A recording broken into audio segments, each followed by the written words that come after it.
ओम शांति। आज हमें अपनों के ऊपर ही विश्वास नहीं रहा।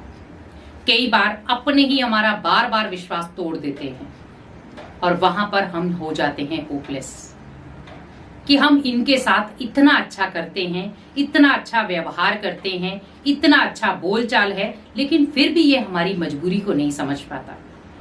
हम इसके ऊपर विश्वास करके अपने घर को सौंप देते हैं, बाल बच्चों को सौंप देते हैं, लेकिन फिर भी ये हमारे साथ हमेशा कोई ना कोई गलत चीज करके चला जाता है। क्योंकि आप अगर ये चीज जानना चाहें तो आप देखिए, विश्वास है क्या? विश्वास वो चीज है जो आप बनाते हैं। आज मान लो एक ऑफिस है, बहुत सारे वर्कर हैं, मान लो उसमें 1000 वर्कर हैं या 100 वर्कर हैं, एक मालिक है। उस मालिक के अंडर एक जो थोड़ा बहुत केयर करने वाला, जिसको हम केयर टेकर कह सकते हैं, मैनेजर। अब मान लो मालिक को ही अगर मैनेजर के ऊपर विश्वास ना हो तो क्या होगा? कहीं ना कहीं वो उसके ऊपर कुछ ना कुछ तंज कसता रहेगा। और वो मैनेजर अगर मालिक का विश्वास ना जीत पाया तो मालिक भी अगर मैनेजर के साथ अच्छा नहीं है तो कहीं ना कहीं मैनेजर भी क्या करेगा?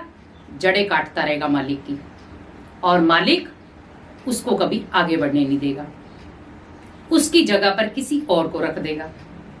वैसे ही बहुत सारे एम्प्लॉय हैं, वहां पर 100 के बीच में 10 एम्प्लॉय ऐसे हैं जो मालिक का विश्वास जीतने के काबिल बन गए हैं, जो कहते हैं वो करते हैं।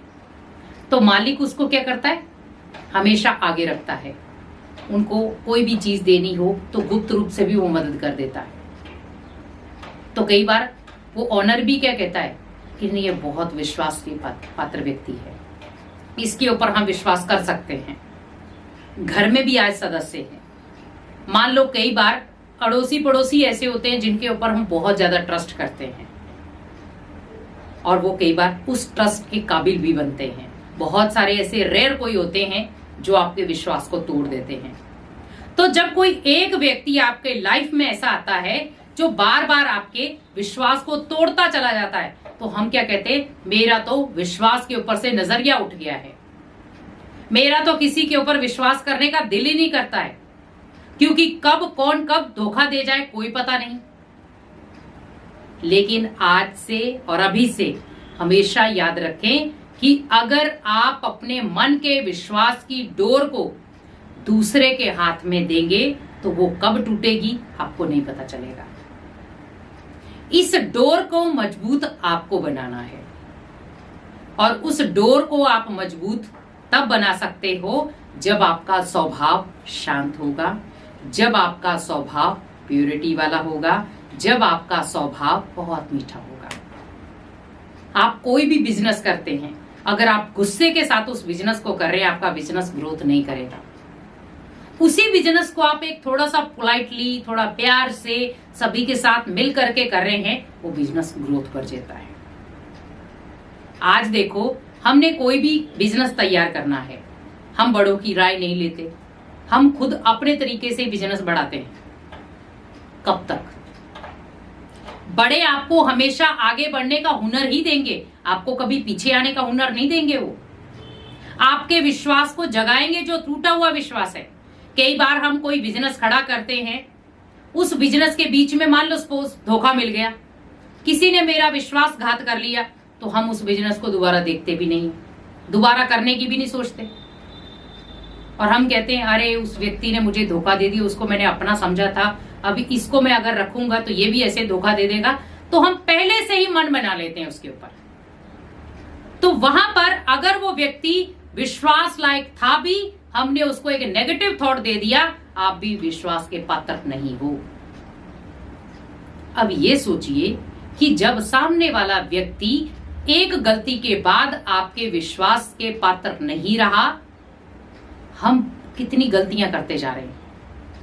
सोचिए, भगवान कब आपके ऊपर विश्वास करेगा? हम तो आए दिन कोई ना कोई गलतियां करते हैं। भगवान रोज सोचता है आज मुझे इस बच्चे पर विश्वास है, आज गलती नहीं करेगा, हम फिर करते हैं। लेकिन भगवान का प्रॉपर विश्वास आपके ऊपर तब टूट जाता है जब वो गलतियां बढ़ना शुरू हो जाती हैं। और फिर हम क्या कहते हैं उसको छुपाने के लिए, करना नहीं था हो गया, चाहते नहीं थे हो गया, सोचा नहीं था हो गया, मन नहीं था हो गया, विश्वास टूट गया। क्योंकि कहा जाता है विश्वास की डोरी मजबूत होनी चाहिए, अगर बीच में से टूट गई तो गांठ पड़ जाएगी और वो रस्सी फिर इतनी मजबूत नहीं रहती है। आज रिश्तों में भी क्या है, विश्वास की कमी है, रिश्तों में ट्रस्ट की कमी हो रही है और कहीं ना कहीं वो विश्वास ही कहीं ना कहीं रिश्तों को तोड़ने का कारण बन रहा है, क्योंकि एक दूसरे के ऊपर ही फेथ नहीं है। और ये आजकल एक नॉर्मल बात हो चुकी है, एक व्यक्ति अगर फेथ करना भी चाहता है, सामने वाला फिर कोई ऐसी चीज कर देता है जिससे वो विश्वास खत्म हो जाता है, फिर वो फेथ करना चाहता है, फिर वो विश्वास तोड़ देता है और आखिर हम कहते हैं ये व्यक्ति ऐसा ही है। तो हम अगर उसके ऊपर ट्रस्ट करना भी चाहें तो 50 बार सोचेंगे कि भाई इसके ऊपर करूं या नहीं करूं, क्योंकि ये अपना होते हुए भी एक पराया साइन दे रहा है, क्योंकि पराये तो विश्वासघात करते हैं, ये अपना बन के पराया कर रहा है। तो कहीं ना कहीं भले वो दुनियावी चीजों में है, लेकिन आप ये सोचें कि अगर वो बार बार आपके साथ विश्वासघात कर रहा है, वहां पर तर्क आपको होना है, क्योंकि वो ये ना हो कि वो इतनी बार आपके साथ विश्वासघात कर दे कि आपका जीवन नैया ही डूबने पे आ जाए। आप पहले से ही भगवान आपको इंडिकेशन देता है कि बच्चे संभल जा, ये व्यक्ति तेरे विश्वास के पात्र नहीं है, वो इंडिकेशन देता है बहुत सारे। कई बार होता है कि हम उस चीज को रियलाइज करा देते हैं, ये गलती आप कर रहे हो, उससे आप अनेक आत्माओं का विश्वास तोड़ रहे हो, कोशिश करो इससे सावधान हो जाओ। नहीं होता, वहां पर आप अपने आप को परे कर दो, क्योंकि ये ना हो कि वो व्यक्ति आपके साथ विश्वासघात करता है चला जाए, मीठा बन के करता है चला जाए, बहुत संपर्क में बहुत मीठा मीठा बन करके वो विश्वासघात कर जाए और लास्ट में वो आपका ही, आपको ही खत्म करने में भी सबसे बड़ा रोल उसी का हो। ऐसा भूल कर भी ना करो, क्योंकि विश्वास ओनली एक भगवान पर रखो, किसी इंसान पर नहीं। भगवान पर पूरा ट्रस्ट रखो कि भगवान आप जिस भी चीज को मेरी लाइफ में लाओगे, मुझे उस पर विश्वास है। बस उस व्यक्ति का पूरी नैया का खवैया वो बनेगा फिर, क्योंकि भगवान बीच में हमने ऐड कर लिए। अब यहां पर अगर वो व्यक्ति विश्वासघात आपके साथ करना भी चाहेगा तो वहां पर भगवान आपको पहले से इंडिकेशन दे देगा कि बच्चे तू संभल जा, ये बच्चा तेरे साथ विश्वासघात कर रहा है। तो आप सतर्क हो गए, तो वहां पर आप थैंकफुल उस व्यक्ति के नहीं होंगे, थैंकफुल होंगे परमात्मा के कि भगवान ने मुझे समय रहते पहले से ही इशारा दे दिया। वैसे ही मुझे ये ध्यान रखना है कि अगर मान लो बार बार कोई आपका विश्वास तोड़ता है तो आप अपना विश्वास की डोर भगवान के साथ बांध दो। फिर आप भले किसी के साथ भी आपने विश्वास किया है नहीं किया है, वहां पर रिस्पॉन्सिबल भगवान बन जाएगा। अब वो व्यक्ति तोड़ने भी लगेगा तो पहले आपको इंडिकेशन मिलेगा भगवान की तरफ से। भले वो अलग बात है कि आपको उस इंडिकेशन की समझ आए या नहीं आए, चीज सामने होते हुए भी आपको नजर ना आए, फिर वो भगवान का कसूर तो है नहीं, क्योंकि भगवान बोल के थोड़ी बताएगा, वो इंडिकेशन ही देगा। और अगर आपको लग रहा है यहाँ पर कि ये व्यक्ति बार बार मेरा विश्वासघात कर रहा है, तो आप उससे थोड़ा सा दूरी बना लें और उसे अपना महत्व बताएं कि उसके जीवन में इस व्यक्ति का क्या महत्व है जिसके साथ वो बार बार विश्वासघात कर रहा है। आज बिजनेस में भी देखे, कई ऐसे बिजनेस सक्सेसफुल बिजनेसमैन थे, लेकिन किसी ने एकदम से उनके साथ विश्वासघात किया और वो आज बिल्कुल खत्म हो गए। और कोई और नहीं करता है विश्वासघात, अपने ही अपनों के साथ करते हैं, क्योंकि जब परायों के साथ करते हैं तो कोई इतना लॉस नहीं होता, लेकिन जब अपने ही अपनों के साथ विश्वासघात करते हैं तो ज्यादा लॉस होता है। क्योंकि परायों का क्या है, वो तो कर देंगे, उनको तो फर्क पड़ने वाला है नहीं, क्योंकि आपका कोई संबंध थोड़ी है किसी के साथ भी। लेकिन जब कोई संबंध होता है, अगर उसमें कोई विश्वासघात करता है तो उसमें फिर चोट ज्यादा लगती है। तो आप चोट खाने वाले काम करो ही नहीं, ओनली विश्वास के पात्र हो भगवान, बस।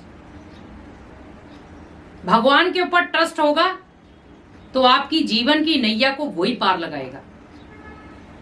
आपके जीवन में क्या अच्छा होगा क्या बुरा होगा वो सब साइन आपको देगा। कोई बुरा होने वाला भी होगा तो भी वो साइन आपको पहुंचा देगा कि आपके जीवन में ये व्यक्ति बुरा करना चाहता है, आपके जीवन को आपको तोड़ना चाहता है। हमेशा याद रखें कि विश्वास के पात्र उसे बनाएं जिसको विश्वास की कदर हो। और अगर आपको लगता है कि मुझे बिजनेस खड़ा करना है, कोई भी ऐसी चीज खड़ी करनी है जहां पर मुझे ऐसा व्यक्ति चाहिए जो विश्वास पात्र हो, तो वहां पर भगवान को निमित्त बना दे कि भगवान ये व्यक्ति आपके हवाले, ये विश्वास जब भी तोड़े आपको मुझे इंडिकेशन देना है ताकि मैं उस चीज से बच पाऊं। तो इससे आप अपने आप को भी मजबूत कर पाएंगे और जो भी आत्माएं आपका विश्वास तोड़ने के निमित्त बन रही उससे भी आपका बचाव खुद ब खुद हो जाएगा।